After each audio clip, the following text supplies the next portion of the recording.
ladies and gents, we've had the sprint qualifying for the Belgian Grand Prix, and what a grid we've got for the race tomorrow. Absolutely brilliant. We'll start. It was a crazy session, dry. It was meant to be raining, but apparently dry all through that session, dry through FP1 also. And we'll jump straight into SQ1 where they're all on the medium tyres. And last place, Kimi Antonelli. Another scruffy weekend for him. A poor qualifying session. He made a mistake mid-corner, went off track.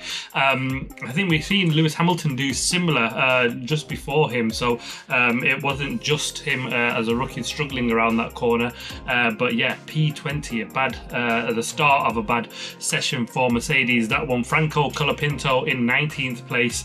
He'll be disappointed as well because he's still not got to grips with this car, and his teammate is well up the grid compared to him, so another one he'll be disappointed. And the biggest disappointment of the weekend will be Lewis Hamilton, P18.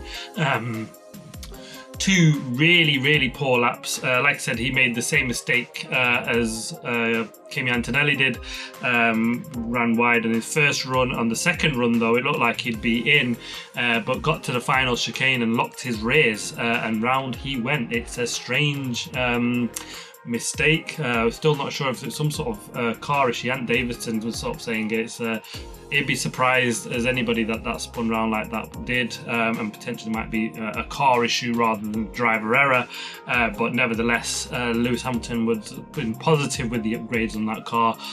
P18, a long sprint race for him. The only positive is that it's just a sprint race, and hopefully after going around the sprint they can make some changes to that car and get it right for qualifying and the race. And the star of last weekend, Nico Hülkenberg, got to a shocker, P17. The team coming on the radio and apologising to him. I don't know if he just got let out in traffic, and just poor judgment on that side.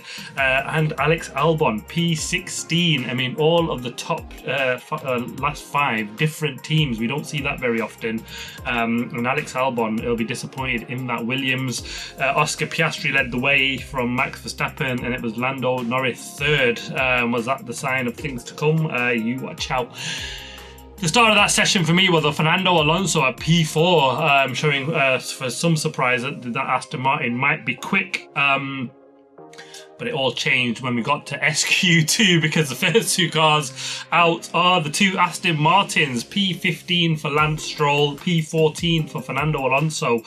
So that promise that we've seen in SQ1 didn't deliver straight into SQ2. Disappointment from the pair of the Aston Martins, no doubt.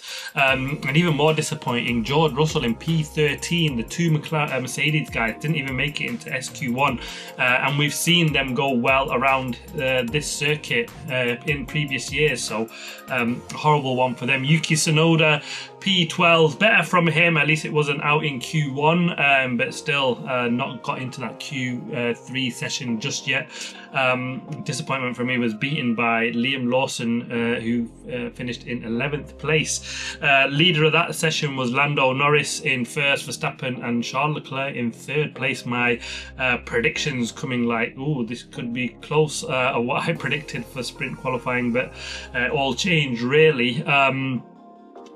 But again, some surprise performers in that one. Ocon P4 and Gabby Bortoleto P5. Brilliant to see so many different faces get into Q1 and there Q3, sorry, and then we've got Q3, and we start with just hats off to the man, Oscar Piastri. What an absolutely incredible lap he pulled off. 6/10 to his teammate Lando Norris, nearly half a second to Max Verstappen, and he made it all happen in that middle sector. He's been so fast in that middle sector. All through FP1 at least half a second or close to that, pretty much all through FP1. Nobody could really touch him in that middle sector, not even his teammate, and he's shown again in qualifying what he can do.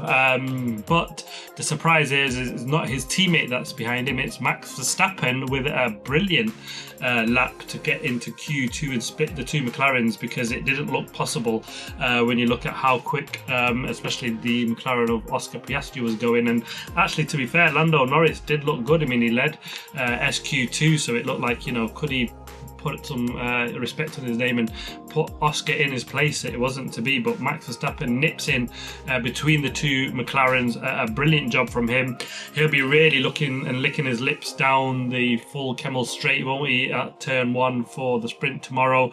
A big DRS, and he's quick actually. That again, he's sort of done what we've seen in Silverstone, where he's gone for a low downforce, quick down the straight, so he will be fast in sector 1 and sector 3, probably struggling in sector 2, but you can't really overtake there. So interesting to see if that setup really works for Max Verstappen, and yeah, it'll be a really interesting first couple of laps, no doubt, between Piastri and Verstappen. If Verstappen does get ahead, I think Piastri is going to have a hard job getting Max Verstappen back, but we do know how good these cars, the McLarens, are on the tyres compared to everyone else, but it's only a 15-lap race, so interested to see how that pans out.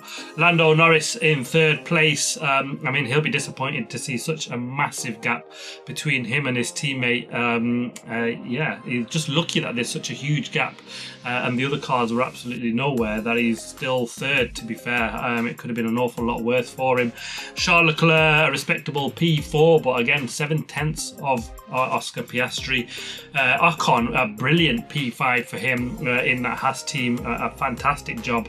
A good session for the Haas pair, because Carlos Sainz lines up in 6th. A brilliant job from him. After a real struggle in FP1, he had some power unit issues and didn't really get much of the FP1 session. So for the teams and the mechanics to pull that car around and get him into P6, a tremendous job from the Williams. Ollie Behrman, like I said, rounds off a top weekend so far for the Haas, and he'll be hopeful they can pick up some points in the sprint tomorrow. A P7 for Behrman, brilliant job from him.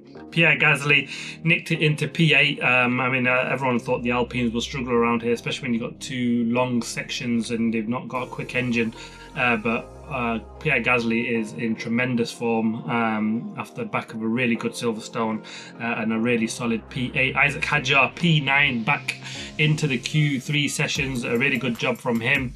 And Gabi Bortoleto, a brilliant P10. A fantastic job, I think, to get into the Q3 session. Beats his more experienced teammate and shows that Sauber is good. Let's see how they get on in race pace. But to see these guys from 5th to 10th, you know, all of them in the top 10, they'll be massively happy with that. I mean, we've seen lots of the surprise of Lewis Hamilton out early, and we've got the 2 Mercedes out early as well. So these guys, you know, really made the most of that, and a tremendous job from especially the Haas team and the Williams. And we should be in for a brilliant sprint race tomorrow, because we've got guys at the back that should be working their way through the field. It's a long lap, 15-lap race. It'll be interesting to see how this works in Belgium. Let's hope it's a cracker, and if we can get some mixed conditions and a pit stop within such a short race, we should get all sorts going on. But really, I am looking forward to the fight at the front. Max Verstappen, Oscar Piastri again, and how that battle will line up down into that well, 2nd corner, isn't it really?